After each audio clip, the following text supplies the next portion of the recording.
The housing bubble in Canada is just one of many. Canadians are in the maximum debt they ever have been historically. Look at credit card debt and every other form of debt. It's multiplying as fast as the banks and credit companies will dish it out. Now, we have a crisis on our hands. You came here for the truth. So let me unveil that for you. Today we're going to look at the issue in Canada, and that is way too much debt. But nothing to see here. Show's over, folks. China, Canada, and Hong Kong are among the economies most at risk of a banking crisis, according to the BIS, the Bank for International Settlements. Canada, whose economy grew last year at the fastest pace since 2011, was flagged thanks to its household maxed out credit cards and high debt levels in the wider economy. Housing borrowing is also seen as a risk factor for China and Hong Kong, according to the study.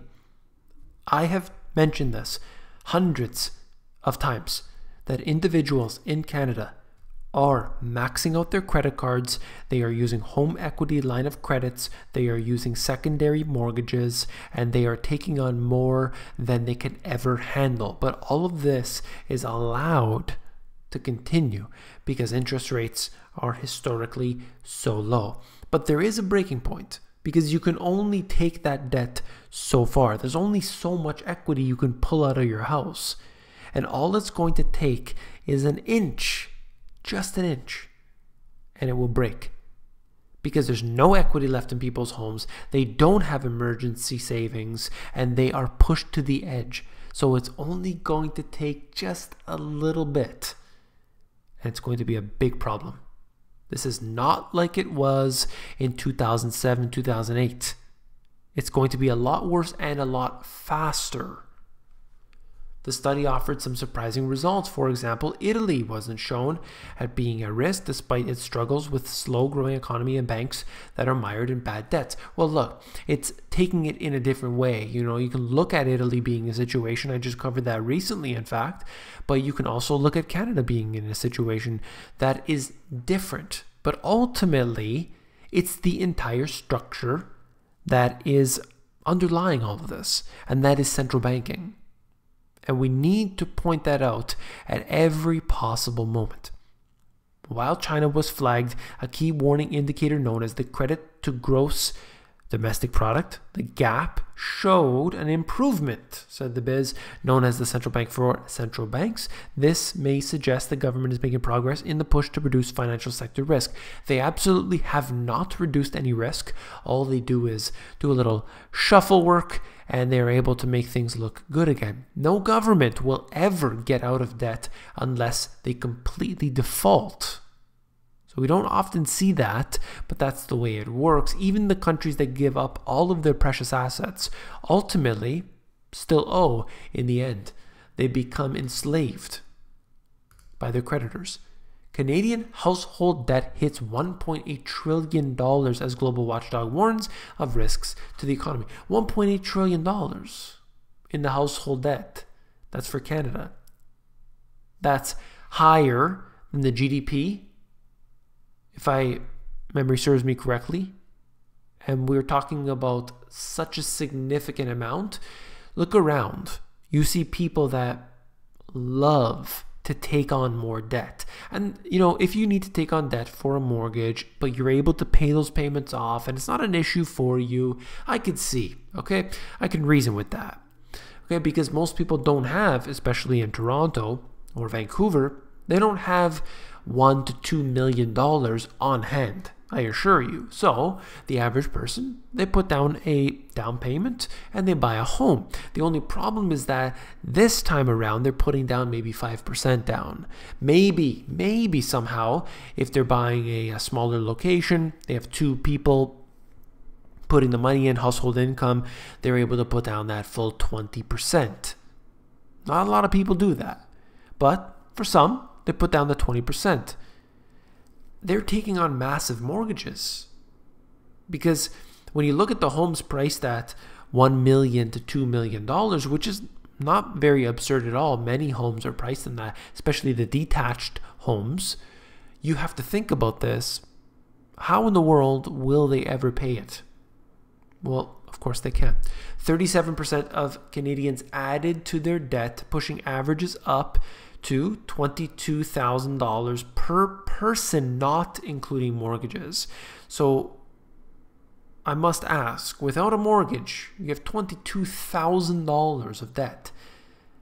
How are you ever intending on paying that off? I just don't understand it. Now, moving into the housing area here, specifically to look at Vancouver. To address, this is directly from vancouver.ca, to address Vancouver's housing crisis. Their words, not mine. I'm always accused, but this is right here from their own words. We have implemented an annual tax on empty or underutilized residential properties called the Empty Homes Tax. Every owner of residential property in Vancouver is required to submit a property status declaration each year to determine if their property is subject to the tax. And the tax will be 1% of the property's assessed taxable value. It's interesting to put a tax like that on individual homes that are empty. Basically, if somebody speculates, they buy the home, they leave it empty. Well, then they're saying, okay, well, you're just sort of speculating on the price that it's going to go higher and higher and higher. You'll just keep buying more homes. Well, we're going to tax you. So we're going to take away from your profits and incentives to do this. I don't think this is necessarily the best way to do things. I think interest rates need to come to a fair value, and that would ultimately do it, because even the foreign buyers are buying with mortgages. They're not just buying straight up cash. Percentage and number of unoccupied, underutilized residential properties per neighborhood. If you're in this region here, you'll probably be able to recognize these names. If not, just take a look around. You can see here that the majority of them are in the downtown area. Looking at this, unoccupied and underutilized, 7% there. Thousands of homes in Vancouver have been declared unused and liable for a new empty homes tax as part of the government's attempt to tackle skyrocketing home prices and soaring rents. I thought this was pretty amazing. Look at this. 4.6% of homes in the Western Canadian city stood empty or underutilized for more than 180 days in 2017, according to declarations submitted by the municipality by 98% of homeowners. Properties deemed empty will be subject to the 1% tax. That's a lot of homes when you think about it. That's what's declared as empty. So imagine it must be at least twice as high. I'm not sure exactly how they're filling all this information out, and if there's ways to get around that, but I'm sure that they're able to manipulate these in some ways. It wouldn't surprise me to see that at least twice as high, towards that 10% mark. They also introduced this foreign buyers tax, if you remember, 15%. Well, they raised it to 20%. So they're making steps forward on this to try to prevent this from getting worse. And the problem, of course, is only getting worse as time goes on. Before the foreign buyers tax, sales agents said investors in Hong Kong, China, and other parts of Asia were acquiring up to 40% of Vancouver condominium project marketed abroad, absorbing the more expensive units that domestic buyers could not afford. And of course, that's going to push the market up. It's pretty obvious. What are they doing about it? Well, trying to figure out a way to just make more money. Doesn't really make any sense, but that's the way the government works. Record high 55,000 units are under construction. Okay, we have a big housing crisis. What do? Build more homes. You look around, there's cranes everywhere. Cranes in Toronto, cranes in Vancouver. There's a crane that's stuck on top of a skyscraper in Toronto. They can't even get these things off. I bet they just abandon the project, move on to the next one, because ultimately they need to continue this cycle. They can't stop until it's too late. That's the way it works. Vancouver's rate of vacant homes is in line with other big cities and has been flat since 2002, but the vast majority of empty units are condominiums. City staff and software company, this particular one, examined the electricity consumption of 225,000 homes in Vancouver over 12 years in response to growing public concerns that empty homes were driving up prices and leaving some neighborhoods nearly abandoned. Now, it is my opinion that if you buy a home, you should be able to leave it empty.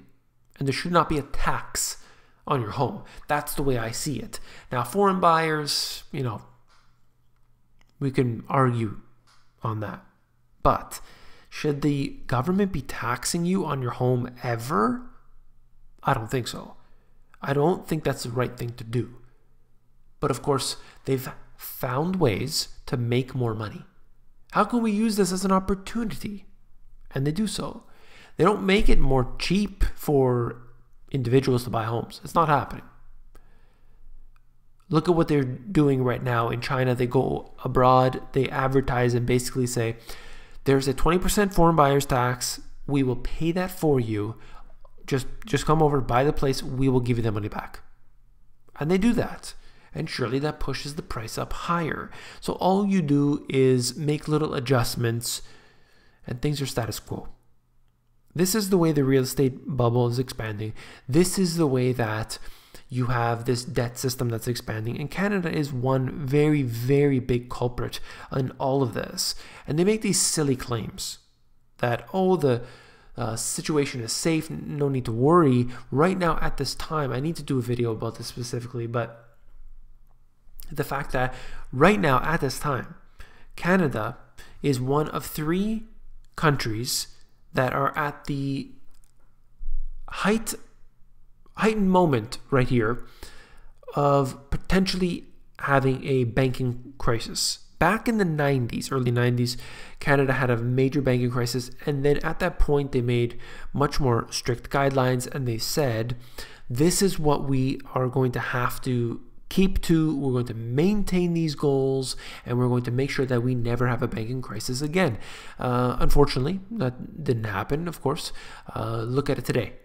You can see that they have given out more money than they should ever have done.